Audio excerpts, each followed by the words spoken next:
आइए मित्रों, हमारे YouTube चैनल स्वाध्याय में आपका हार्दिक स्वागत, अभिनंदन। आज हम आपके लिए लेकर आए हैं सदाचार इस शीर्षक पर प्रेरणादायक ज्ञानवर्धक ज्ञान चर्चा। अगर आपको हमारा चैनल पसंद आए, हमारे चैनल को आपने अगर लाइक और सब्सक्राइब नहीं किया है तो आपसे निवेदन है, कृपया चैनल को लाइक और सब्सक्राइब अवश्य करें।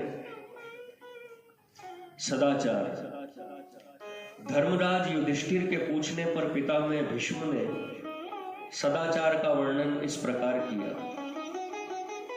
दुराचारी, दुष्ट चेष्टा वाला, दुष्ट बुद्धि और घोर दुष्ट कामों के करने में साहसी मनुष्य असत पुरुष कहलाता है।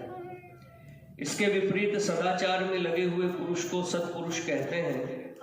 जो पुरुष राजमार्ग में, आम रास्तों पर, गौशाला में और अन्न के ढेर के पास या अन्न से भरे खेत में मलमूत्र का त्याग नहीं करते, नित्य प्रातः काल शौचादि क्रिया के बाद मिट्टी जल से भली भांति हाथ पैर धोकर नदी में स्नान आचमन कर शुद्ध जल से पितरों का तर्पण करते हैं, वही सत्पुरुष कहलाते हैं।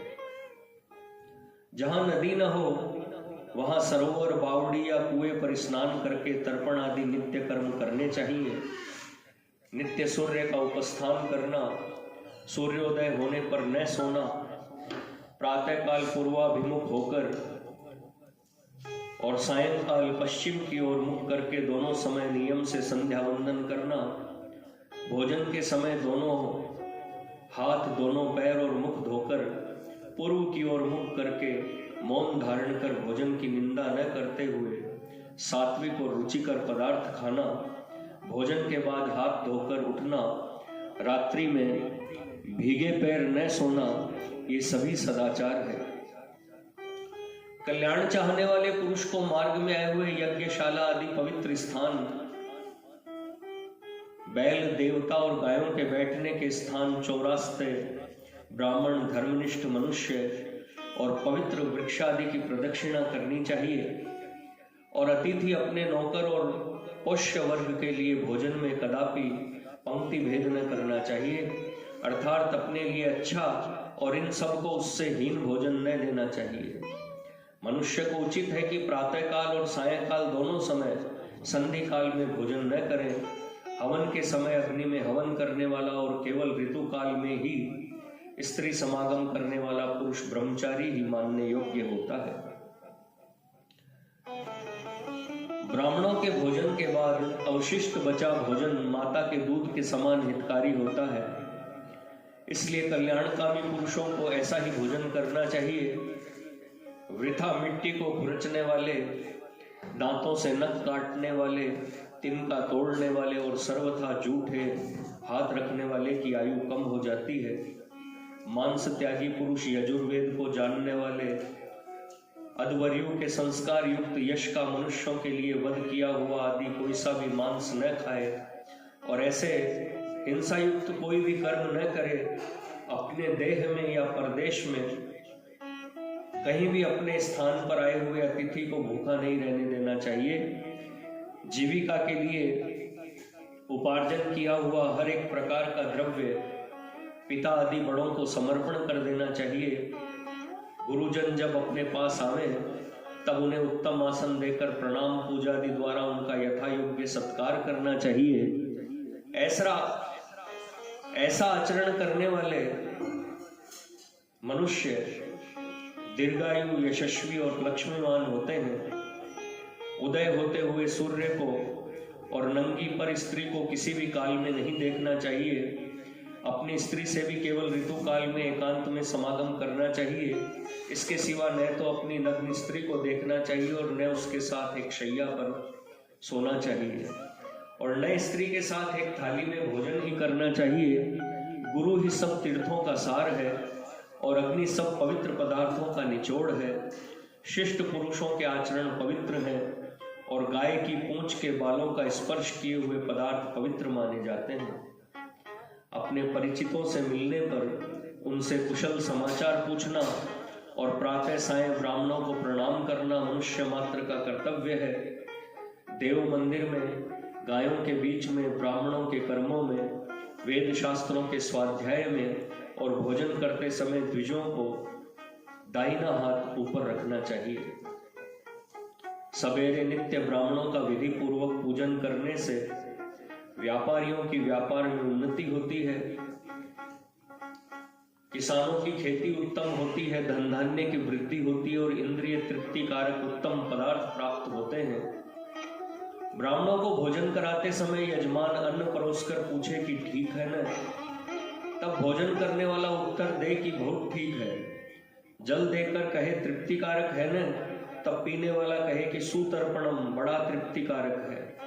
पायस आदि देकर कहे कि अच्छी बनी है, तब ब्राह्मण कहे कि सुश्रितम, अच्छी बनी है। हर एक रोगी मनुष्य हजामत बनवाने पर, छींक आने पर, स्नान और भोजन करने पर सब पुरुष ब्राह्मणों को प्रणाम करे, ये प्रणाम आयु देने वाला होता है।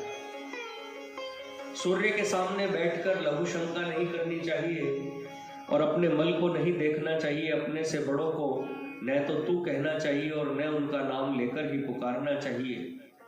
अपने से छोटे या समान अवस्था वालों का नाम लेने पर अथवा उन्हें तू कहने में दोष नहीं। पापी मनुष्यों का हृदय ही उनके पाप कर्मों को बता देता है। जो अपने किए हुए पापों को जानबूझकर महापुरुषों के सामने छिपाते हैं वे निसंदेह पतित हो जाते हैं। अपने किए हुए पापों को मनुष्य नहीं बतलाते तो क्या है, अंतरिक्षचारी देवता तो उन्हें देखते ही हैं। अपने पापों को गुप्त रखने से किया हुआ पाप कर्म उल्टा पाप में और प्रवृत्ति करके मनुष्य के पापों को बढ़ाता है, और धर्म को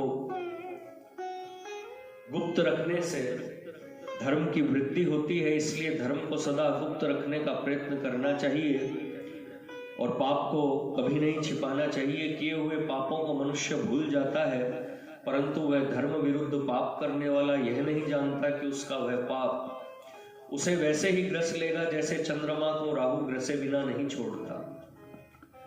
आशा से एकत्र किया हुआ धन बड़े ही दुख से भोगने में आता है। विद्वान ऐसे धन संग्रह के कार्य की प्रशंसा नहीं करते,